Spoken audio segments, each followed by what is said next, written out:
رب اشرح لي صدري ويسر لي أمري واحلل عقدة من لساني يفقه قولي. Bismillahirrahmanirrahim. Assalamualaikum warahmatullahi wabarakatuh. Alhamdulillah, bersyukur kita kepada Allah Subhanahu wa taala kerana dengan limpah kurnia dan inayahnya dapat sekali lagi kita bertemu dalam kelas PDPR bersama dengan Ustaz, insya-Allah. Jadi pada hari ini, sama-samalah kita mengucapkan rasa syukur pada Allah Subhanahu wa taala kerana masih lagi diberikan peluang untuk bernafas, untuk melihat dunia, untuk yang paling penting nikmat berada dalam agama Islam. Jadi pada hari ini kita akan sambung pelajaran kita insya-Allah dalam mata pelajaran adab. Jadi anak murid semua boleh buka buku adab. Muka surat yang ke-29. Muka surat yang ke-29. Hari ini kita nak belajar tentang akibat. Akibat ataupun kesan buruk. Akibat ni maksud dia kesan buruk lah yang kita akan dapat jika kita tidak beradab kepada kedua ibu dan ayah kita. Kedua ibu bapa kita lah. Kalau kita bersikap buruk pada mereka, kita tidak beradab, apa yang kita akan dapat? Jadi pada hari ini Ustaz akan jelaskan satu persatu. Anak-anak murid semua boleh buka buku adab, muka surat 29. Akibat tidak beradab dengan ibu bapa. Ibu bapa ni adalah orang yang penting bagi kita. Dalam kehidupan seseorang anak, ibu dan ayah dia merupakan adalah insan yang paling penting, yang kita jadikan contoh, yang kita jadikan idola, yang kita jadikan tempat berlindung, tempat bermanja, berkasih sayang. Jadi ibu dan ayah ni penting. Semua orang ada ibu dan ayah. Semua orang pernah ada ibu dan ayah, walaupun kadang-kadang ada yang ibu ayah dia telah meninggal dunia, dia tetap pernah ada ibu dan ayah. Jadi penting untuk kita menjaga adab kita kepada ibu dan ayah kita. Kalau kita tak jaga adab kita kepada ibu dan ayah kita, siapa lagi yang nak jaga adab kepada ibu dan ayah kita? Mestilah kita sebagai anaknya sendiri. Mesti menjaga adab dia. Jadi pada hari ini kita nak tengok apa akibat dia. Yang pertama, kamu boleh tengok buku kamu. Yang pertama, hidup. Hidup. Sekejap. Hidup tidak diberkati Allah. Yang pertama, hidup tidak diberkati Allah. Hidup dia tidak berkat. Apakah yang dimaksudkan tidak diberkati Allah? Perjalanan hidup dia, selalunya seorang yang menjaga adab ni, dia sentiasa mengutamakan ibu dan ayahnya, bercakap dengan lemah lembut, tidak kasar pada ibu dan ayahnya, melakukan segala perintah ataupun suruhan ibu dan ayahnya yang bertepatan dengan syariah. Hidup dia akan sentiasa mudah. Tetapi orang yang tak menjaga adab, ataupun orang yang bersikap kasar dengan ibu dan ayahnya, hidup dia tidak diberkati. Kita tengok hidup dia nampak susah je. Nampak susah. Ada je perkara yang tak baik yang berlaku. Kalau hidup dia senang, banyak duit pun, duit dia rasa macam tak cukup je. Itu maksud dia tidak diberkati oleh Allah Subhanahu Wa Taala. Allah tak bagi keberkatan dia dalam hidup dia. Sentiasa rasa resah, gelisah. Hati ni tak tenang je. Buat apa kerja pun asyik salah je. Kalau banyak duit pun asyik tak cukup je. Kalau ada banyak duit sekalipun, anak-anak dia asyik sakit je ke.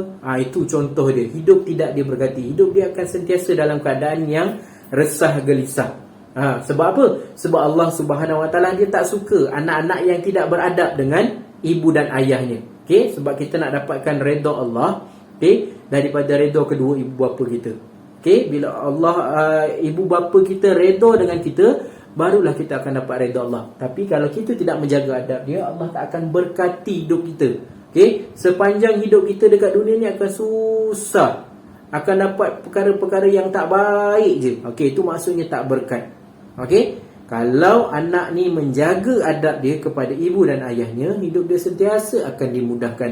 Kerjanya senang, daripada rezekinya senang, keluarganya senang, semua senang. Tetapi kalau sebaliknya, dia tak beradab, hidup dia tidak berkat. Okey, itu yang pertama. Yang kedua, mendapat kehinaan daripada Allah Subhanahu wa taala. Okey, Allah dia cukup tak suka pada seseorang anak yang tidak beradab dengan ibu dan ayah mereka. Sebab apa? Sebab Allah Subhanahu wa taala dia jadikan manusia ni, okey, kita ni masuk dalam perut ibu. Ibu bawa kita selama 9 bulan 10 hari. Bawalah ke mana-mana sampailah kita bersalin. Okey? Jadi Allah Subhanahu wa taala ni dia dah utuskan seorang malaikat yang namanya ibu, yang namanya umi, yang namanya mama. Okey, dekat dalam dunia ni. Itulah malaikat kita. Ibu ni dia sanggup buat apa saja untuk anak dia. Supaya anak dia tak lapar, supaya anak dia dapat belajar, supaya anak dia berjaya. Ibu ni sanggup lakukan apa saja. Apabila kita tidak beradab, Allah akan hina kita lah, mendapat kehinaan Allah. Allah tak suka orang yang tak beradab ni. Okey? Ibaratnya contohlah, kita sendiri bila kita dekat sekolah kan, kita kat sekolah, kita kawan dengan orang, kita bermain dengan kawan-kawan kita dekat dalam kelas. Tiba-tiba ada orang dia ejek kita, okey, dia hina kita. Okey, kita suka ke tak suka perbuatan tu? Pastilah kita tidak suka. Begitu juga dengan Allah Subhanahu Wa Taala. Apabila kita melakukan kekasaran, kita tidak menjaga adab kita kepada ibu dan ayah, panggil mak ayah pun oi oi oi. Okey, sedangkan mak dan ayah kita, okey, panggil mak ayah dengan cara yang kasar, tinggi suara, Allah akan hina kita. Allah tak suka orang yang tidak beradab dengan ibu dan ayah. Tu pentingnya untuk kita menjaga adab kita dengan ibu dan ayah kita. Okey, dan yang terakhir, yang nombor 3, mendapat balasan Allah di dunia lagi. Okey, Allah akan balas perbuatan anak yang tidak beradab dengan ibu apa dekat dunia lagi. Allah dah tunjukkan dah.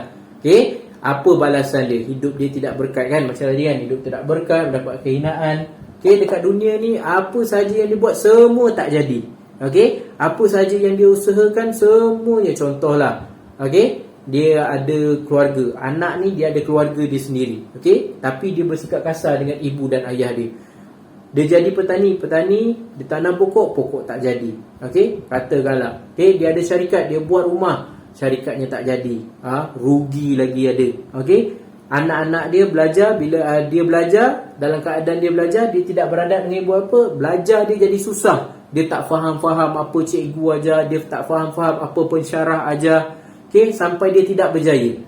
Itu maksudnya Allah akan berikan balasan, okey, balasan yang buruk kepada orang yang tidak beradab dengan ibu dan ayah dekat dunia lagi Allah dah tunjuk. Okey, jadi kita kena sentiasa ingat, okey, bahawa ibu dan ayah merupakan orang yang paling penting dalam hidup kita. Okey, apa-apa sahaja yang jadi dalam kehidupan kita, kita akan rujuk pada ibu dan ayah kita. Kita tak payah pergi jauh lah. Ustaz bagi satu contoh cerita. Okay, cerita yang dijadikan kisah tauladan untuk semua orang. Semua orang bila sebut pasal cerita ni, semua orang tahu. Cerita si Tanggang. Okay, cerita si Tanggang dengan ibu dia. Macam mana dia derhaka kepada ibu dan ayah dia. Macam mana dia derhaka pada ibu dia. Dia tidak, okay, beradab dengan ibu dia. Apabila dia telah kaya, okay, Tanggang ni, okay, cerita dia adalah anak orang kampung. Okay, anak orang kampung. Hidup dia dalam keadaan yang sederhana. Okey, cukup makan, okey, cukup pakai. Tapi pada suatu hari dia dapat peluang pekerjaan dekat atas kapal. Okey, dia pun cakap dengan ibu dia. Ibu dia dia kata, "Mak, Tanggang nak kerja dekat atas kapal. Okey, supaya Tanggang dapat duit lebih, boleh cantikkan rumah mak, beli barang-barang yang banyak, beri makanan yang sedap-sedap." Walaupun mak dia ni tak bagi sebenarnya, dia berat hati nak lepaskan Tanggang ni kerja jauh-jauh. Selalu Tanggang ni kerja kampung je. Okey, kutip kayu, kutip buah, jual sayur, macam tu lah. Tapi Tanggang ni dapat pekerjaan lebih bagus. Dia nak kerja dekat atas kapal. Okey, jadi mak dia dengan berat hati, walaupun mak dia ni tak berat hati nak lepaskan, tapi sebab sayang pada Tanggang, mak dia ni bagi Tanggang ni kerja dekat atas kapal. Bila dia kerja atas kapal, makin lama Tanggang ni kerja dia bagus. Okey, kerja dia bagus, rajin, dia tak malas, cakap baik-baik dengan semua orang dekat atas kapal tu. Tanggang ni naik pangkat sampailah ketua dekat dalang kapal tu kahwinkan Tanggang ni dengan anak dia. Start daripada situ, Tanggang ni dah ada pangkat, dia dah ada harta, dia dah lupakan dah.